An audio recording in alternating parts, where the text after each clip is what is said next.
our webinar is held on the weekly basis generally.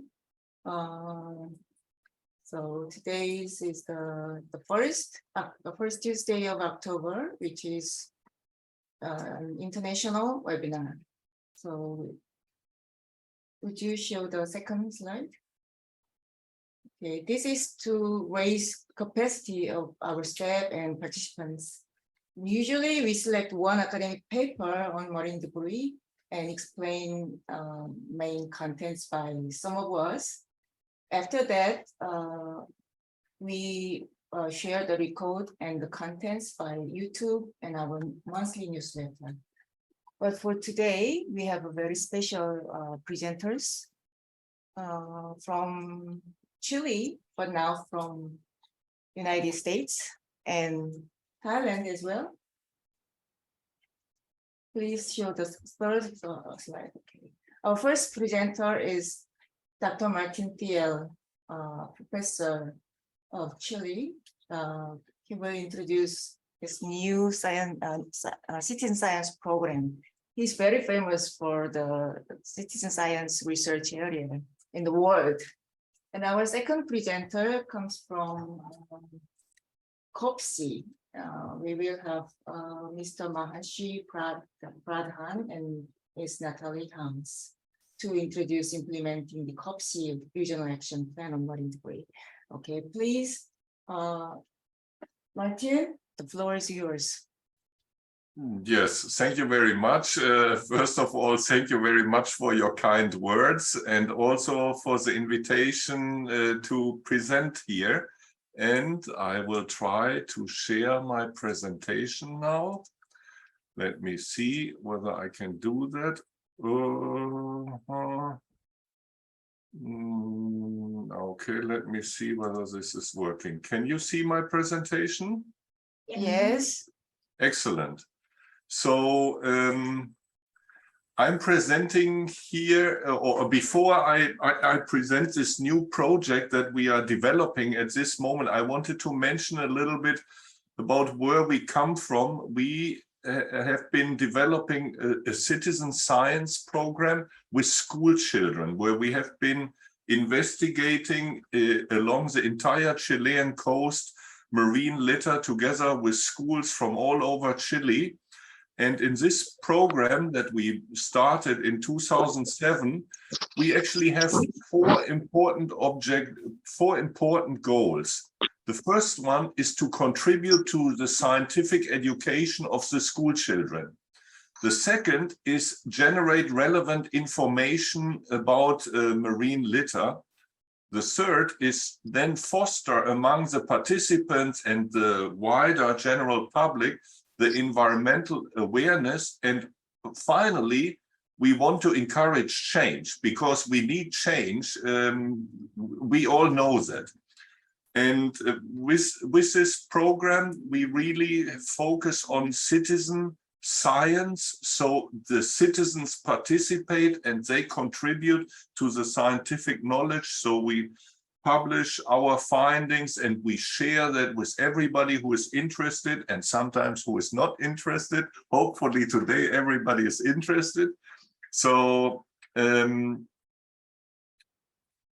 in 2018 we actually felt that it would be good to expand this network to other countries in Latin America. And you can see here that this Latin American network covers schools and from countries along the Pacific coast, all the Latin American countries between Mexico and Chile.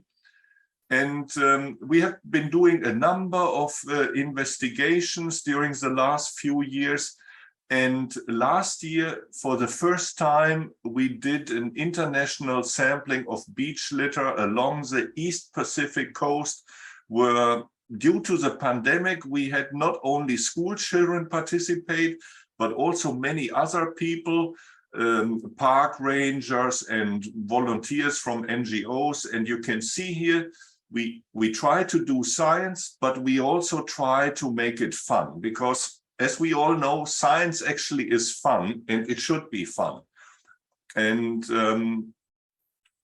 today, I want to talk to you about this new project that we developed, where we are looking at ocean travelers, at organisms that travel on this floating litter along the ocean surfaces. And why are we interested in these organisms that are traveling with the litter? Well, one of the reasons is that in recent years, we have become more and more aware that there's a lot of litter out there that is potentially traveling over very long distances. And on this litter, sometimes large and sometimes smaller, here as these buoys that you can see here, we find a lot of organisms, and sometimes these organisms include invasive species. So we are more and more concerned about these, the litter as a source, a transport medium for invasive species. And when this litter returns to the shores, then it may bring these species from somewhere else to the seashore, and they potentially can colonize there and invade our coastal habitats. So we are very concerned about this, and we want to know, together with many other people, where this is happening and how really relevant this problem may be. And today I will just briefly introduce you to the problem. Then I will show you that the sampling is very simple. We will not go into great detail for the sampling. I just want to give you a general idea, and hope that you will all be interested in participating in this project. And I'm just showing you here, this is a new invention that we did during the pandemic because we could not get together in person. So we actually invented a virtual sampling of litter on the beach, and we will not look at this today, but if you are interested in participating, we will do a special training session with you and with your team members, and we will show you how this virtual training actually works. So why are we actually investigating now these ocean travelers? If we go to the beach and we look at the litter on the beach can come basically from two main sources. It can be coming from the ocean currents. And if it's coming with the ocean currents, then in one way or the other, this litter has been moved by some of these large-scale surface current systems that basically dominate all our oceans.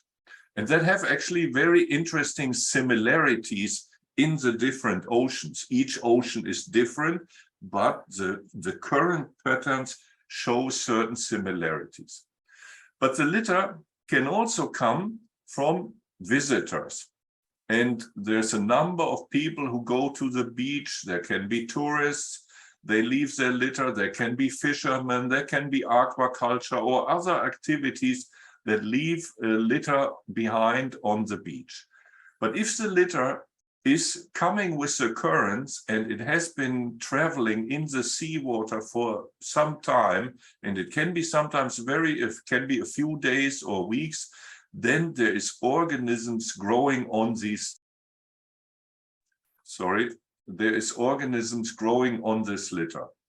And those organisms we are interested in because those may be organisms that can colonize our coasts. And in this research, we are interested in three main questions. The first question is, on our beach that we sample, how much of the marine litter has come with the ocean currents? The second question is, if there is litter that has come with the currents, floating litter, then who are the organisms who are traveling on this litter? And the third question actually is, since we are many people from many places around the world, we want to know how these numbers and proportions of litter with organisms vary on the beaches around the world. And so here are some of the organisms, and I know you are all experts already on marine litter, so you know these organisms already. We show these pictures for our school children and teachers. And you see here the barnacles, the stalked barnacles, the sessile barnacles, there is seaweeds and many other organisms that can travel on this litter. And in this particular sampling that I'm sharing with you today, we are actually interested in the first two questions that we have seen already. How much of the litter on our beach has come with the ocean currents, and who are the organisms? And now I will very briefly go through the main steps. I will not go into great detail in each step. I will just give you a general idea how this works. If you participate, then we will arrange later a special training session where we go more in detail. So the first thing before we go out is, of course, organize ourselves, organize our team. We recommend teams of 3 to 4 people. And then we get to the beach. The first thing is we take an overview picture of the beach. Then we collect the litter. We classify the litter types. We measure the buoyancy, whether the litter floats or not, because only the litter that floats could have come with the ocean currents. We check whether it has these organisms growing on the litter. We organize the items on a big data sheet on the floor, and I'll show you that in a minute, how that looks like. We record the data, then we take an overhead picture, then this is the first part, and then if we have items that have floating items that have organisms, we take more details, pictures of them. We also record those data, and finally, we share all the data with the coordination office that does all the validation and also the evaluation of the data. So what do we need? We need simple things: clipboard, ruler, a phone with camera. We need a bucket for the buoyancy test, a sheet on which we put the litter, and of course the labels, what you need for scientific investigation. Then we register our beach. We chose the day that we want to go to the beach. We build our team, 3 to 4 people. We gather the materials, and before we go out, of course, we check the weather, whether there's a typhoon or hurricane coming, whether it's raining or storming, because we don't want to be out on the beach if the weather is not okay. And then we go to the beach. Hopefully we have a sunny day like this. We take the overview picture. We find a sheltered place where we set up our beach lab. This place should be shaded, it should be protected from the wind, and it should be basically comfortable, because this is where we will process the litter. And here you can already see the sheet where we will organize the litter according to plastic, metal, paper, glass, cloth, processed wood and other items, and we will here in the rows distinguish whether the litter has organisms growing on it, has these epibionts or doesn't have it, and whether it floats or doesn't float. Yes, we put a stone so that things do not fly away, and also with the tape, we can tape the paper to the sheet so that they don't fly away. And this is the beach. Usually I talk a little bit more about this slide, because this is one of the most important things. But I will today only tell you that the only thing that we need to do is collect about 100 items. We collect only larger items, and those will be the items that we analyze. And once we get to with all our 100 or 120 items to our lab, we divide them in the main categories: plastics, metal, paper, and so on. And we do that on the side of this sheet, because in the next step, we actually check whether our items float or sink. Then we remember the result. Here, our bottle, it floats. Then we check carefully whether it has these organisms growing on it or not. And in the case of our bottle, we remember it's from plastic, it floated, and it didn't have any of these epibionts growing on it. So then in the next step, we put this bottle where it corresponds on this sheet on the floor. So we remember our bottle was from plastic. It did not have any epibionts. Thin epibionts means without epibionts, but it did float. So the bottle goes here into this compartment. And this is what we do with all the different items that we have until we have them all categorized in this photograph. And then we count them all and we write down the data in our data sheet, where we of course put the name of the beach and the name of the team members and so on. We fill this out, and with this basically then we are ready to respond our first research question, namely how much of the litter has come with the ocean currents, because we consider, let me move this here, all the objects that have organisms growing and that float, we consider those have come with the ocean currents. And then we are almost ready. The only thing that we need is we need to take an overhead picture of this litter in the different categories, because this picture will be very important, because we will use it to validate the data and to make sure that all the data are okay. If there's too much discrepancy between what we see in the data table and what we see on this sheet, those data cannot be accepted for the scientific evaluation. And so this is then the first step. And then we look at the items that do float and that have these epibionts. Here in this case, you see they only found one item. And so there's only one item we can analyze. Sometimes there is nothing. There's not a single item that did float and did have organisms growing on them. That can also happen. And that's also an important result. But in this case, there was one. So we will then, if we have more than one, we select up to 10 items that we will then take detailed pictures of, where we have one label for each item. We take a detailed photograph together with the ruler, which is very important because that will help us to measure the items. We take a picture of the side that has most of these epibionts that you can see here. That is the photograph A.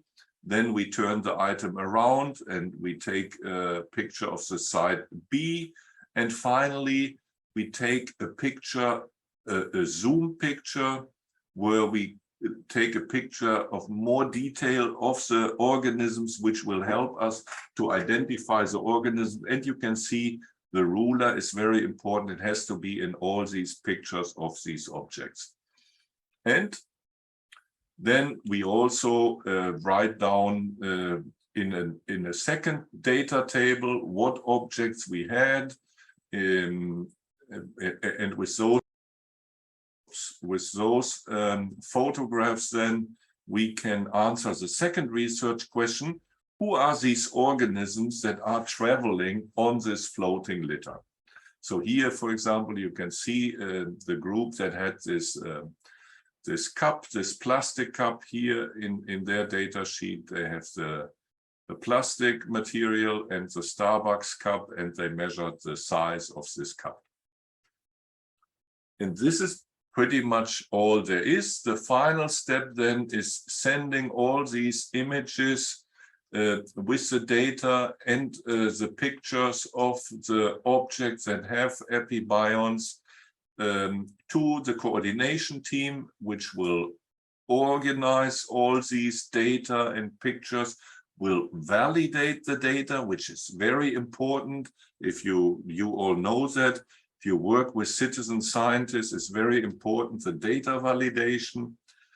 And then the team will also do the evaluation of the information and of course then later share it with everybody else. And so we are almost ready. The final thing that we need to remember that we will be people from many different countries, and so we can then also respond. The last question is how the amount of litter with organisms, the amount of litter that is coming with the ocean currents varies on the beaches around the world.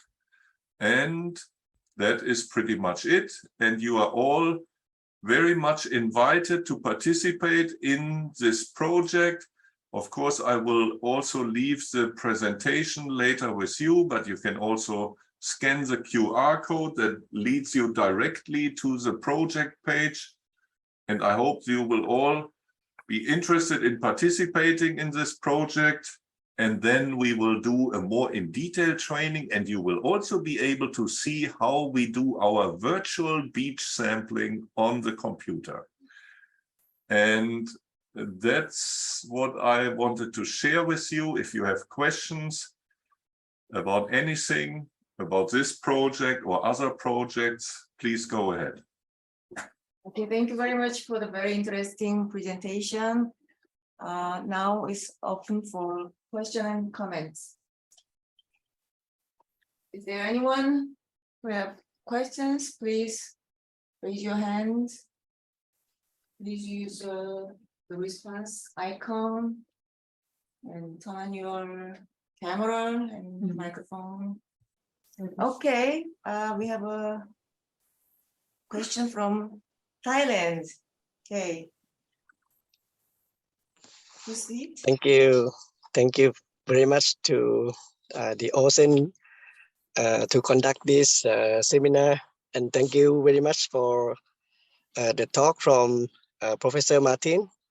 It's very nice to see the project from Latin America, the network, and the work is very interesting. My name is Pusit Hopet from Thailand. I live in the south of Thailand in the Gulf. You see in the Gulf of Thailand, this side on the South China Sea. So we like in the middle of the Gulf of Thailand, and we work with the network of the group of people. And one of our colleagues is in the resort.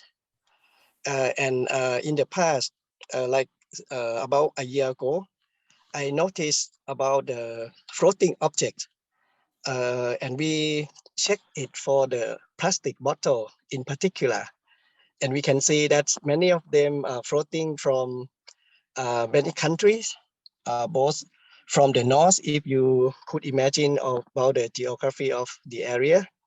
So we could see from like Cambodia, Vietnam, or far away like Japan, or even from the south, like from Malaysia. And the interesting thing that I would like to share is we collect little set of data because at that time we pretty occupied with the work.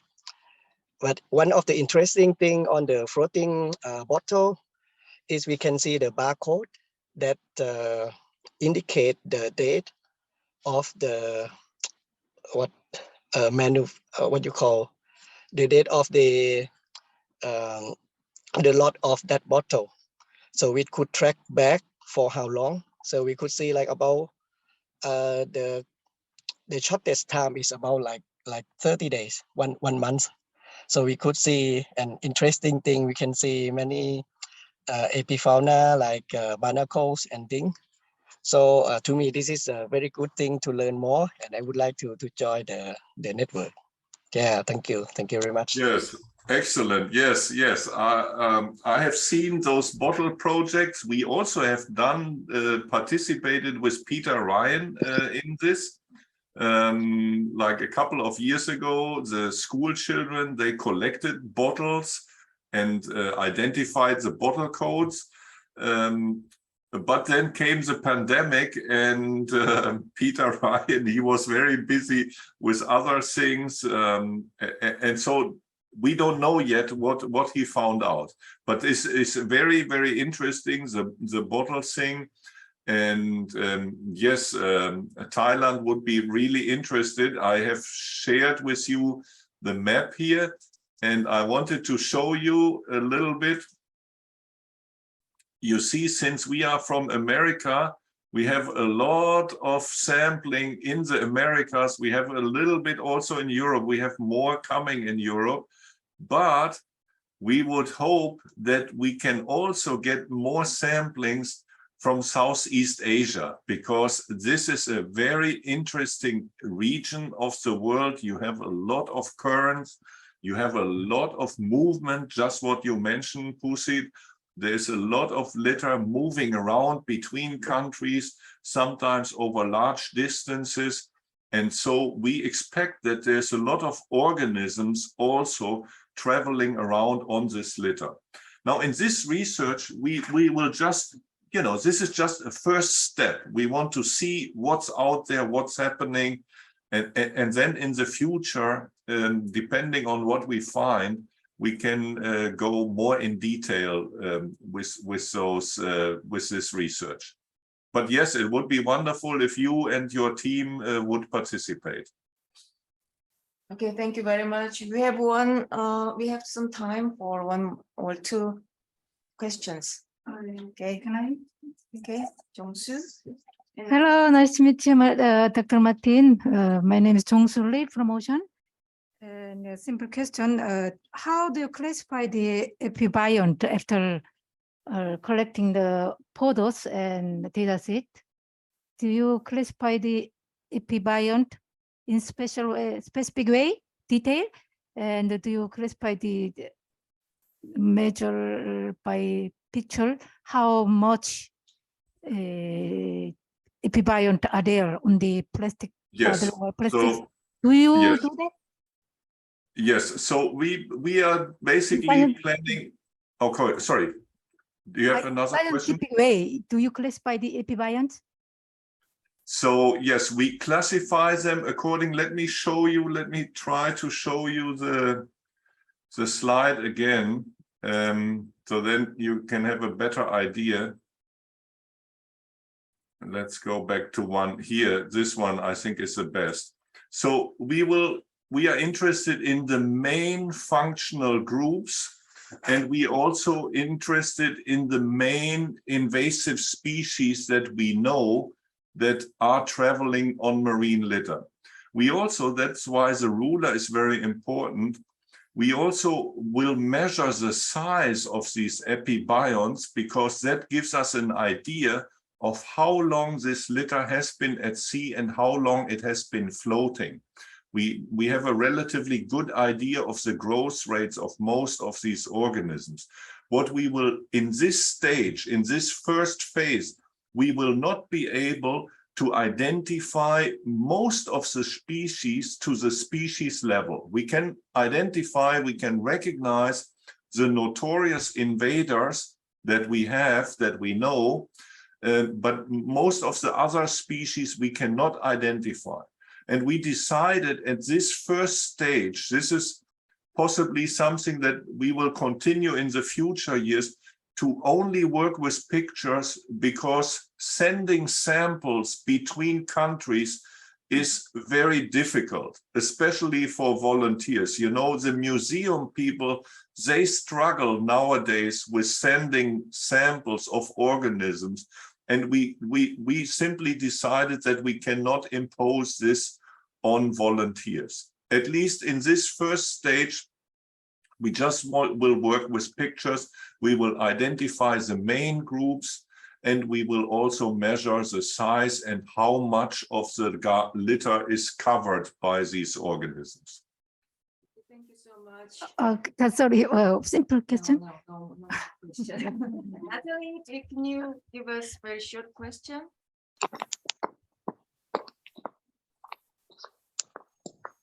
Yes, can you hear me? Okay, I can hear you. Okay, great. I was having some technical difficulties, so I actually didn't hear the entire presentation. But I was wondering actually how you came up with the approach in terms of you know, what categories you're separating and how you're capturing what you found. You know, what are you basing that on? And also, what do you do with that information later? Apologies if you did cover this. Like I said, I was having some technical difficulties.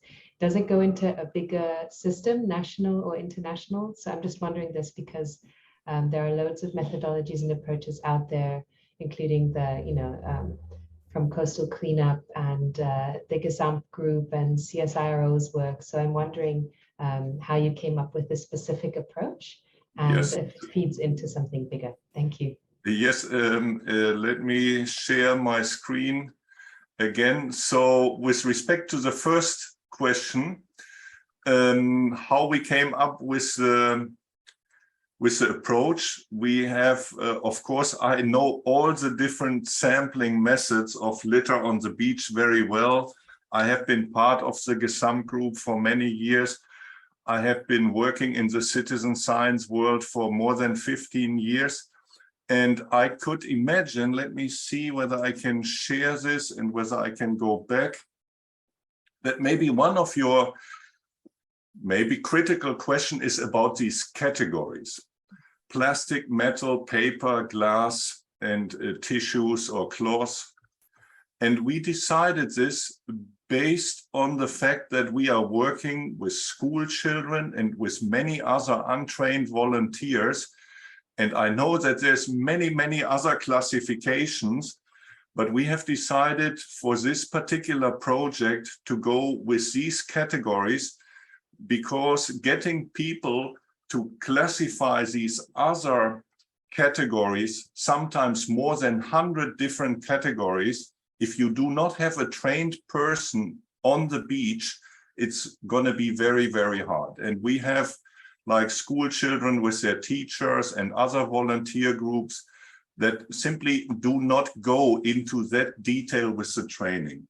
The other thing, how we come up with the method is very simple. Basically, there is no other sampling that focuses on the epibionts, at least not with volunteers.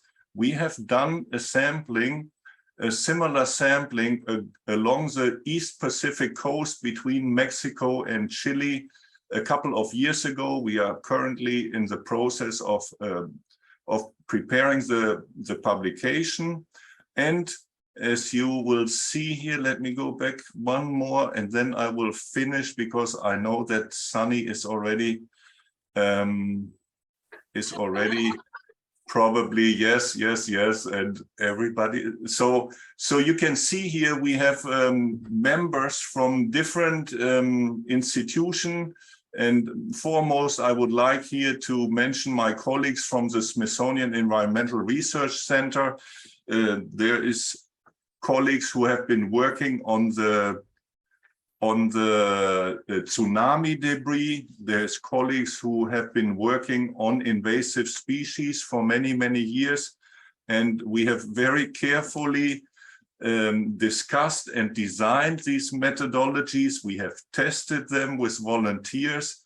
And of course, all this information, like anything that we do in citizen science, I want to emphasize the science, will go into a scientific publication, because citizen science is not citizen science if we just go and sample litter with citizens. So we have from the beginning always put a lot of emphasis on the science, because we are trying to answer scientific questions here. And that's what we are focusing here. So we have very carefully designed the method that our volunteers can do it. And I would be happy to discuss more with you about this, but I guess we can't do it now. But please feel free to contact me anytime. And yes, with this, I will stop. Email address with all of you. And okay, thank you again for the nice presentation and very informative question and answers. Yes, thank you very much. And I hope to hear from all of you and to get more participation in your area of the world. that would be really great because there's a lot of things happening there, and it will help to improve our knowledge. And of course, also it will help us to make a case to reduce marine litter in the future. Okay, so now we are going to invite the next presenter, Mahesh Pradhan from COBSEA. Please go ahead. Yeah, thank you very much, Sunny. And while Natalie is putting up our presentation, I'd like to start by congratulating OSEAN, Sunny, and the team. It was amazing. I was at 7 IMDC in Busan, and to see the amount of work and the long history of OSEAN in dealing with this issue is very impressive. I was just looking at the 458th weekly webinar. It's amazing. And we said, what, 96th monthly? It's just amazing that it's going on for so long. So Sunny, very warm congratulations to you and the team for organizing this. In our presentation, we'll move from the Americas to Southeast Asia or Asia, and we'll move from citizen science to the policy side of things. So I am based with UNEP, the United Nations Environment Program, and COBSEA. Next slide, please. Where COBSEA is the coordinating body on the seas of East Asia. This action plan started as far back as 1981, and it was updated in 1994. That's nearly 30 years ago, but if you look at the long history, and it's part of 18 regional seas programs globally. And the regional seas started in 1974. Yeah, so we will be 50 years in 2 years' time. We had 9 countries, and then if you look at the countries, most are in the ASEAN region, but we also have China and the Republic of Korea. We're based in Bangkok, and it's administered by UNEP. Next slide, please. And here, looking at marine pollution, which is really growing, look at the amount. And there's a very nice simulation. If you look at this animation on the side, from 2015, the amount of marine litter that's generated, and this goes only up to 2019. You can see the red spots increasing over time, the density, and it is like 17+ million tons entered the oceans, and this is expected to triple by 2040. And as you heard from Martin, the number of species that are affected, including ocean travelers, is growing. And especially now with plastic breaking down into microplastics, it's a huge challenge in terms of health, food, water bodies, and human bodies. And then the cost is estimated at $6 to $19 billion in terms of this damage. Of course, the vulnerable folks are the most impacted. So here the animation is still going on. We've reached, I think, June 2019, August. It's not yet fully updated, but this shows you from 2015 how marine litter has really increased. Next slide, please. And for this, the global community came together earlier this year in Nairobi, where we had 193 countries coming together for UNEA, the United Nations Environment Assembly, to agree on a brand new global treaty on plastics. And not just marine litter, but the whole life cycle of plastics. So it's taking a circularity approach. So we have 2 years to complete the negotiations. The first meeting will be held end of this year for INC1, the International Negotiation Committee, 28th of November to 2nd December, just before COP27 of climate change. Next slide, please. And so this gives you a visual overview of all the different regional seas. From Martin, we heard more of the Americas side of it, and you can see there are several regional seas programs there. But in the Asia Pacific region, we have 2 mainly, or 3 to speak. We have COBSEA, which is the East Asian Seas, and then we have NAOPAC, which is the Northwest Pacific Regional Seas Action Plan. And here, Korea and China are participating in both COBSEA and NAOPAC. Next slide, please. And here, before I hand over to Natalie, is to show you that there's so many different players that are happening, especially at the policy level. COBSEA, as you can see, with the 9 countries, is in the center, and we did a mapping with our colleagues from Singapore to help us oversee where we are, because NAOPAC also has a RAP Mali, or Regional Action Plan on Marine Litter. Then we have the ASEAN group, and the World Bank announced a huge new CMAT project dealing with the ASEAN framework. Then we have the ASEAN +3 collaboration. We have, again, the APEC group, and Thailand is hosting the next APEC meeting in Bangkok in November. So there are a lot of number of players, but we need to coordinate better. And this is where I think the role of OSEAN and many other partners in this coordination and raising the voice is very important. So with that, let me hand over to my colleague Natalie to focus on COBSEA and our RAP Mali. Over to you, Natalie. Thank you, Mahesh. So let me pick up from where Mahesh left off. You've seen that there are a lot of frameworks already in our region. Let me introduce what we're doing in terms of marine pollution, and here specifically plastic pollution and marine litter. So COBSEA's strategic directions guide us in our activities, and there the focus is on different thematic areas, including land-based marine pollution. So this goes beyond plastic, also nutrients, wastewater sediments. But COBSEA countries also adopted a regional action plan on marine litter, a revised action plan from the 2008 version that we had in 2019. And this regional action plan also aligns with global goals, including UNEA resolutions and the 2030 agenda. And this regional action plan importantly also established formally a working group on marine litter. In the meantime, we also have an expert group on monitoring in this working group on marine litter. So this is for us an intergovernmental mechanism at the technical level that helps to guide our activities for implementing the regional action plan. So this working group also develops together with the Secretariat biennial work plans for implementation of the regional action plan. And if we have a look at the different actions in this RAP Mali, Action 1 looks at preventing and reducing marine litter from land-based sources. Action 2 does the same for sea-based sources.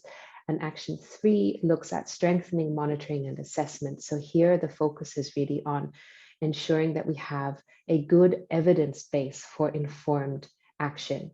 And Action 4 looks at creating enabling conditions for action. This is knowledge sharing, including through our regional node. I'll introduce that in a minute, as well as outreach and education, investing in research, and importantly, regional coordination. So just a little overview of some of the recent notable activities. Recently, COBSEA countries adopted regional guidance on harmonized national marine litter monitoring programs. So basically, this is a document that we did a scoping of existing monitoring efforts in the region and the existing capacities. And then based on that, this document gives very practical recommendations on how to improve monitoring efforts at the national and local level, to adhere to international global best practices and quality standards. And the aim is here to work with all countries towards having more robust data collection at national level and to make this data more comparable at regional level. Because as we saw from that, from the graphic that we showed, this really is a transboundary issue, and it is not something that one country can solve on their own. I also mentioned the regional node. So those of you who might not be familiar with regional nodes, basically they are knowledge and networking hubs of the global partnership on marine litter. And COBSEA countries decided they also want to have a regional node for the East Asian Seas. And this will be launched likely in October, November this year, so very soon, right after our resumed meeting, the 25th Intergovernmental Meeting of COBSEA. And what this regional node will do is it will provide access to knowledge on marine litter, including on policies and good practices. It will have a map of good practices, science and research. So we developed a marine litter research database with around 1,000 peer-reviewed publications and visualizing the data. And we're also launching a research network to connect science and policy better. And we will also provide capacity building services, so access to trainings, as well as experts and other learning tools. So this is coming very soon. Keep your eye out on our website. You will be able to see that link. I won't go into this in detail, but I just wanted to show the different areas that we work in to implement our RAP Mali. So I mentioned the regional node. I mentioned our work on monitoring, where we're also building capacity of countries to harmonize efforts. We're also supporting countries on their national action plans and their implementation. And we're piloting activities across the region to really replicate good practices, as well as bringing different actors together in solution sharing and in partnerships. So one of the very big areas that COBSEA works in is really regional coordination and facilitating that multi-stakeholder engagement. And here's just an overview of some of the activities, some of the projects that we are working on. Sea Circular, some of you may know, but we're also starting some new projects early next year, and also working a bit more on ghost gear and other sea-based sources of marine litter. So I won't go into this, but I'm happy to share any more information on our initiatives if you're interested. Just a very quick overview, and again, just to show it on screen, of some of the activities that are going on at national level, the policies and plans that countries have already developed that they are in the process of implementing. So you can see that there is actually a lot of activity in the region. Countries have identified this as an issue, and it is also a very busy space, as Mahesh has showed before. So maybe one of the takeaway messages is that, you know, this is a transboundary issue where regional coordination is incredibly important, where we need to improve this really scientific and robust evidence base to inform our action, and also to be able to track how effective policies and regulations and interventions are. And here it's important to harmonize what we're doing across boundaries so that we can compare data and also track the sources, the flows, the impacts of marine litter to make informed decisions towards national goals, regional goals, as well as global goals. And I will stop here. Unfortunately, only my name is on here, but you can see also our email address for COBSEA if you want to get in touch with us and find out more about our work. We're very happy to connect with all of you. And with that, back to you, Sunny, and thank you so much for this opportunity. Much, Mahasha and Natalie, for your great presentation to give our overview on your activities.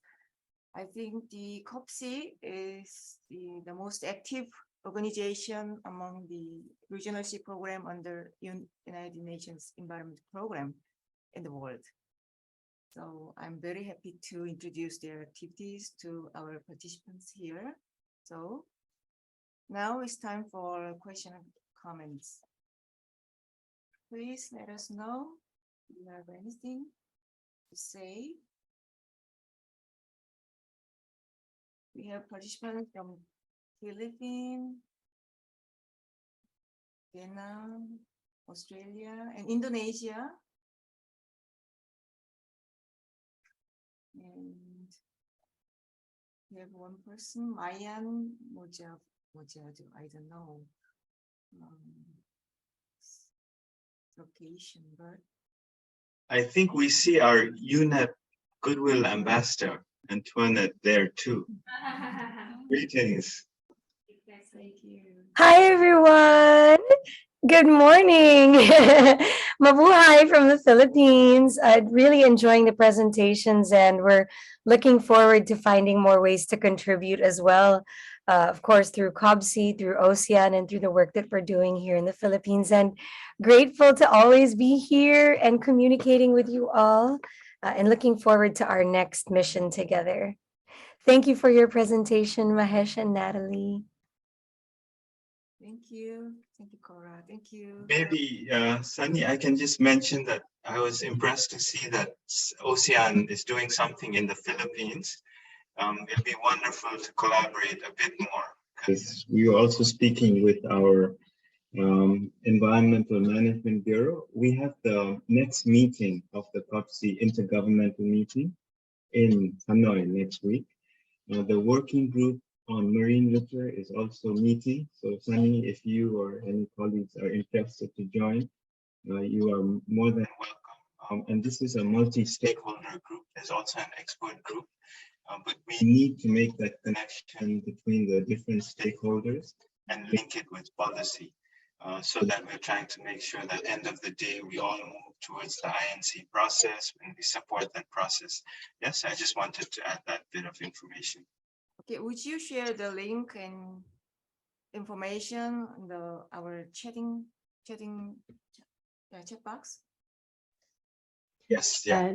Let me send that to you, Sunny, so that it will reach you. I'll send that to you later, because it's not an open meeting, a public meeting, but we are opening it to different stakeholders, as Mahesh said, because we want to make sure to get different perspectives in the room, especially also on monitoring.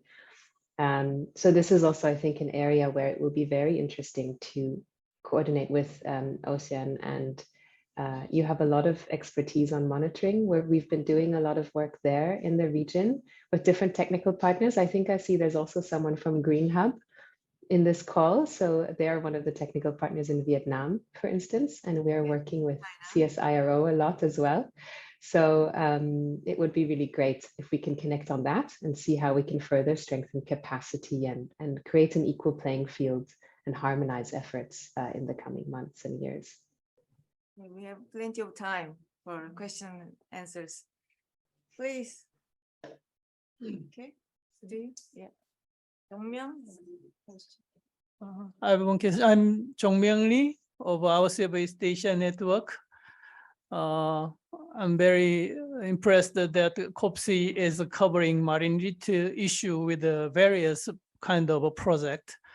I'm wondering that your Sea Circular project is funded by Sweden government. Do we have any plan or ideas on how to expand your funding source from Sweden government to other government or other international organizations? Why I asking this question is we are working on developing Korea government's ODA project on marine litter. So we are trying to find their potential partners in this issue, like a PEMC or IMO, FAO Glorita project. So I want to know how can we make a plan for working with you in this area. Thank you so much. Natalie, you want to take that? Sure. Thank you for that question. That's actually a very important funding issue. So I've put this back on screen. We do have a mix of different funding sources. This is in addition to, of course, COBSEA does have a pool, a trust fund of money that participating countries pay into to achieve the East Asian Seas Action Plan, but we do rely largely also on project funding for very specific activities to implement the Rapmali. So you mentioned Sea Circular. Yes, this is funding from the government of Sweden, and traditionally I think Sweden and Norway and a few other countries have been very invested in marine litter action, and they've been very important partners in this area. We do have also, we just completed a little project under the umbrella agreement that UNEP has with the US Environmental Protection Agency. And we're starting a project with funding from the government of Germany early next year. But we're also starting work, as I mentioned, on tackling ghost gear, abandoned, lost, discarded fishing gear, with some funding from the Canadian Ghost Gear Fund. So we're also starting to work with the Asian Development Bank. So this is also something that is upcoming. We're really diversifying the different funding sources, but I agree that there is still scope also to identify opportunities to work together with funding from the region And also, especially, I think, with Republic of Korea, there's a big opportunity here. We would love to partner with you on some of your activities to also strengthen this South-South learning and the peer-to-peer learning within COBSEA. So I think that's a fantastic opportunity also to help identify additional funding sources and to maximize what we're doing. So we'd love to speak to you more about that. If there's an opportunity for us to work with you, I think that would be really excellent also for COBSEA countries. Yes, yeah, please reach out to us. We'll be happy to work together, especially in looking at Korea as another partner in this whole movement for COBSEA. Okay, thank you so much. Semi, do you have questions? Oh, no, actually, my question was kind of in tandem to what you just covered, Natalie. I just wanted to maybe asked if you can maybe expand on some of the upcoming projects that you just briefly mentioned, but I think you did a sufficient job just answering my prospective questions. So I don't think I have to, I don't think I have to pose that again. So thank you. Yeah, I don't know how much time we have, but I'm happy to go into some of these projects. I just didn't want to take up too much time. So I look to Sunny for guidance. Yeah, we have 4 minutes. All right. Sunny, can I just make a point? Yes. Yeah, one thing which we are exploring, and Natalie did mention about the regional node that we're hopefully getting through our IGM next week in Hanoi, is that we are also looking at what is called regional activity centers. If you look at NAUPAC, they have like 4 regional activity centers covering different themes. So we're really good, and we're looking out to countries and where there is expertise on marine litter, and perhaps if we can also come up with similar regional activity centers. At the moment, we're discussing with Indonesia because they have a very good center in Bali, the Regional Capacity Center for Clean Seas. But we'd like to explore this more, so that there is ownership in the region and there can be that cross-learning. So regional activity centers is also something that we would like to explore. And Korea has got a lot of expertise, a lot of resources, and perhaps it would nice overlap with NAUPAC too. So Sunny, this is something maybe we could explore further. Just a thought. We can discuss separately. Okay. Thank you very much for the very important information. Okay, we don't have other questions. Okay, if we don't have more, maybe we can wrap it up today. Our next seminar will be on the first day of November. The start time is 10:30 a.m. for Korean time. So, and you can use the same Zoom link for the participation.